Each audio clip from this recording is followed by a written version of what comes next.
Hello super smart parents, I hope आप सब बहुत अच्छे हैं and you are dealing with the changing weather also. मेरा नाम अल्पना वर्मा है एंड मैं आपकी पेरेंटिंग कोच हूँ। अपने चैनल में आपका बहुत बहुत स्वागत करती हूँ। आज मैं डिस्कस करने वाली हूँ क्रिएटिविटी के ऊपर। क्रिएटिविटी एक इतना इम्पॉर्टेंट स्किल है जिसकी वजह से आज मैं आपसे बात कर पा रही हूँ। ये पॉसिबल है कि मैं आज किसी भी कंट्री, किसी भी जगह पे रहकर आपसे मैं बात कर पा रही हूँ, क्योंकि किसी ने ये सोचा कि क्रिएटिविटी में हम एक दूसरे से बात कर सकते हैं, वीडियो में बात कर सकते हैं, सुन सकते हैं। तो क्रिएटिविटी इतनी इम्पॉर्टेंट है। रोज़ नई नई टेक्नोलॉजीज़ आती हैं, नई नई चीज़ें आती हैं, बहुत से सॉफ्टवेयर्स आते हैं, ऐसी नई नई चीज़ें आती हैं जिन्हें यूज़ करके हमारी ज़िंदगी बहुत आसान होती चली जा रही है। इसलिए क्रिएटिविटी बहुत इम्पॉर्टेंट फैक्टर है और इसलिए वो आपके बच्चों में होना बहुत ज़रूरी है। हमें ऐसा लगता है कि क्रिएटिविटी एक इनबॉर्न टैलेंट है। इनबॉर्न टैलेंट का मतलब है कि या तो वो है या वो नहीं है, लेकिन ऐसा नहीं है। आप क्रिएटिविटी को with time, with your efforts, with your intelligence, definitely with lot of efforts, enhance कर सकते हैं, अपने अंदर पैदा कर सकते हैं। क्योंकि if you really see around the world, ये सिर्फ आर्टिस्ट्स या फिर कुछ म्यूजिशियंस तक लिमिटेड नहीं है। क्रिएटिविटी हर फील्ड में यूज़ होती है, हर फील्ड में इट इज़ एसेंशियल। मैथ्स की कोई प्रॉब्लम सॉल्व करनी है तो हम नई क्रिएटिविटी को यूज़ करके कर सकते हैं। कोई इमोशन प्रॉब्लम सॉल्व करनी है, कोई बिहेवियर प्रॉब्लम सॉल्व करनी है। आप अगर रियल में देखें तो एनवायरनमेंट के डिफरेंट चीज़ों को सॉल्व करने की कोशिश की जा रही है। तो ये क्रिएटिविटी की वजह से है, नई सोच की वजह से। Creativity is basically out of the box सोचना, चीज़ों को फिक्स तरीके से नहीं सोचना, एक ही चीज़ को अलग तरीके से सोचना।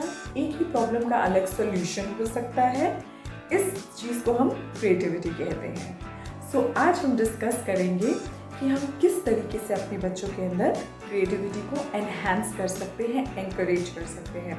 और वो पॉसिबल होता है फॉर्मेटिव ईयर्स में। फॉर्मेटिव ईयर्स का मतलब होता है जब आपके बच्चे बड़े हो रहे होते हैं। यंग एज में आप जितना ज़्यादा कोशिश करेंगे उतना ज़्यादा आपके बच्चे क्रिएटिव होंगे। So let's jump on to the first thing. The first is make your children question things. Question them थे, वो चीज़ों के बारे में पूछें, लोगों के बारे में पूछें, जगह के बारे में पूछें। तो आप उनसे जब भी आपको अपॉर्चुनिटी मिले, आप उनसे क्वेश्चन कीजिए कि ये पक्षी क्यों उड़ते हैं, ये आसमान नीला क्यों है, ये ऐसा बिहेव क्यों कर रहा है। तो जब आप उनसे अलग अलग तरीके के क्वेश्चंस पूछेंगे तो डेफिनेटली बहुत बार आपको उसका आंसर भी देना पड़ेगा। इस तरीके से बच्चों में क्वेश्चंस को पूछने की कैपेसिटी, और यू कैन से दैट ये ट्रिगर होता है उनके अंदर कि हम भी क्वेश्चंस पूछेंगे। So that is first. Second is provide them ample opportunities to express themselves, to express their intelligence. बहुत सारी तरीके की इंटेलिजेंसेस होती हैं जो कि आपको over the period of time अपने बच्चों में समझ आएंगी, लेकिन इट इज़ इम्पॉर्टेंट कि जब तक वो आपको नहीं भी समझ में आती तो आप उनको प्लेटफॉर्म दें कि वो अपने आप को किसी भी तरीके से एक्सप्रेस कर सके, किसी भी फॉर्म ऑफ इंटेलिजेंस को वो एक्सप्रेस कर सके, right. Next is there are multiple ways to solve a problem, teach them. So teach multiple ways to solve a problem. So एक ही चीज़ को सॉल्व करने के बहुत सारे तरीके हो सकते हैं। मैथ्स को सॉल्व करने के, कोई बिहेवियर इशू को सॉल्व करने के, कोई इमोशनल इशू को सॉल्व करने के। तो आप उन्हें वो बताइए कि एक चीज़ का अलग नज़रिया हो सकता है। So it is important that we teach them that, right. Another is trigger their curiosity. उनकी क्यूरियोसिटी को आप ट्रिगर कीजिए, उत्सुकता को। अब आप वो कैसे कर सकते हैं? जब हम उनसे डिस्कशंस करते हैं अलग अलग कल्चर्स के बारे में, कल्चर्स में बहुत सारी हैबिट्स होती हैं, बिहेवियर्स होते हैं, लैंग्वेजेस होती हैं, किस तरीके के कपड़े वो पहनते हैं। आज मैंने भी एक्सपेरिमेंट किया है with my clothes and my lighting. जिस तरीके से लाइट आज मेरे ऊपर आ रही है, सो आई एम बीइंग क्रिएटिव, मैं क्रिएटिविटी कोशिश कर रही हूँ। So this is how on technology आप उनसे कह सकते हैं। तो बहुत सारे ऐसे टॉपिक्स हैं जिनके बारे में अगर आप डिस्कशन करते हैं तो उनकी क्यूरियोसिटी बढ़ती है, जिससे डेफिनेटली क्रिएटिविटी बढ़ती है। Then another is make them read for happiness, make them read for feel good factor. वो पढ़ें, बुक्स पढ़ें, आप उन्हें लोकल लाइब्रेरीज में लेके जाइए, उन्हें उनके साथ डिस्कशंस कीजिए अलग अलग ऑथर्स के बारे में, कैरेक्टर्स के बारे में, आपको ये बुक कैसी लगी, इसमें क्या था। तो उन बुक्स के बारे में वो आपसे डिस्कशंस करेंगे, which is another form to trigger the curiosity, the creativity. उनके अंदर लॉजिकल थिंकिंग और बहुत सारी you can say imagination powers भी बढ़ती हैं, right.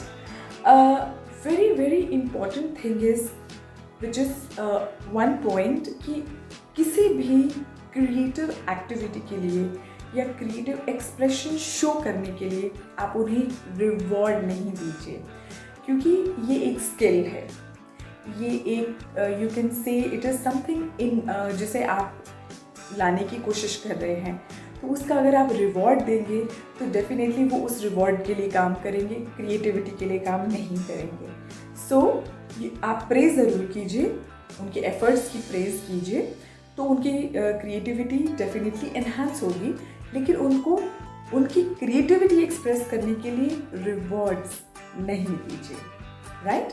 So these are few ways that you can develop creativity in your children, and I am sure इनमें से कुछ तरीके जिसमें you will be really comfortable, you definitely think कि आपके बच्चे क्रिएटिव हो सकते हैं। आगे आने वाले फ्यूचर में बहुत सी ऐसी नई टेक्नोलॉजीज़ हो सकती हैं जो आपके बच्चों ने डेवलप की हैं। So with this we end this video, and I request you to please like, subscribe my channel, ताकि मेरी भी एंकरेजमेंट बढ़ती रहे आपके लिए नए नए वीडियोज़ लाने के लिए, and to give you all my best practices. Thank you so much.